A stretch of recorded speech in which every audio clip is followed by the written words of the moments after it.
বেশি উপকার হয়। সম্মানিত দিনী ভাইয়েরা আমার, রব্বুল আলামিন আলেমদের মর্যাদা ও সম্মান কত বৃদ্ধি করেছেন দেখেন। 35 নম্বর সূরা আল ফাতিরের 28 নম্বর আয়াতটা নাযিল করেছেন আলেমদের জন্য। আল্লাহ তাআলা রব্বুল আলামিন বলেন, ইন্নামা ইয়াখশাল্লাহু মিন ইবাদিহিল উলামা। সুবহানাল্লাহ বলেন। রব্বুল আলামিন বলেন, প্রকৃতপক্ষে আল্লাহর বান্দাদের মধ্যে কেবলমাত্র আল্লাহকে সবচেয়ে বেশি ভয় করে উলামায়ে কেরাম। ইনডিড, প্রকৃতপক্ষে, এবং গডস সার্ভেন্টস, আল্লাহর বান্দাদের মধ্যে only the scholars truly fear him, সবচেয়ে বেশি ভয় করে যারা, তারা হচ্ছে আলেম। এটা সরাসরি আল্লাহ তাআলা নয়। সমস্ত মানুষ যদি এখন ঐক্যবদ্ধ হয়ে এটাকে চেঞ্জ করার চেষ্টা করে, বলেন পারবে?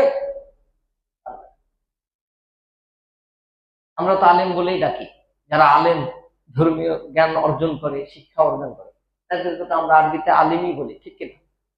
আর বিশেষ করে এই সমস্ত আলেমদেরকে আল্লাহ এখানে মানে এই আয়াতে তাদের কথাই বলছে। প্রয়োজনীয় জ্ঞান যারা অর্জন করে তারাও জ্ঞানী, কিন্তু বিশেষ করে মর্যাদা আল্লাহ এই আয়াতে যাদেরকে দিয়েছেন তারা হচ্ছে ধর্মীয় শিক্ষা যারা বেশি করে, আল্লাহর সৃষ্টি সম্পর্কে যারা বেশি জানে, আল্লাহর মহত্ব সম্পর্কে যারা বেশি জানে।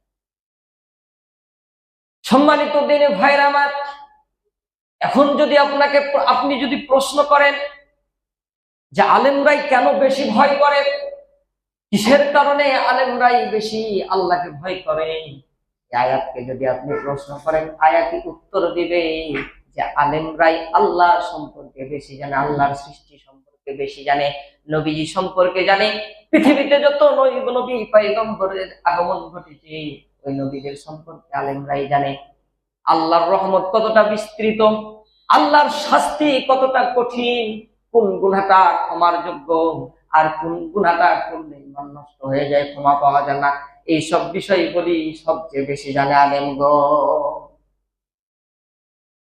এসব বিষয় বলি আলেমগণ বেশি জানে বলে কি আলেমরা আল্লাহকে ভয়, এই গ্যারান্টিটা আল্লাহ দিচ্ছে। অনেক মানুষ আছে অনেক কিছু করে, ওর কাছে ওইসব বিষয়গুলি ইটস নট ম্যাটার, ব্যাপার এটা হতেই পারে, গুরুত্ব দিবেন।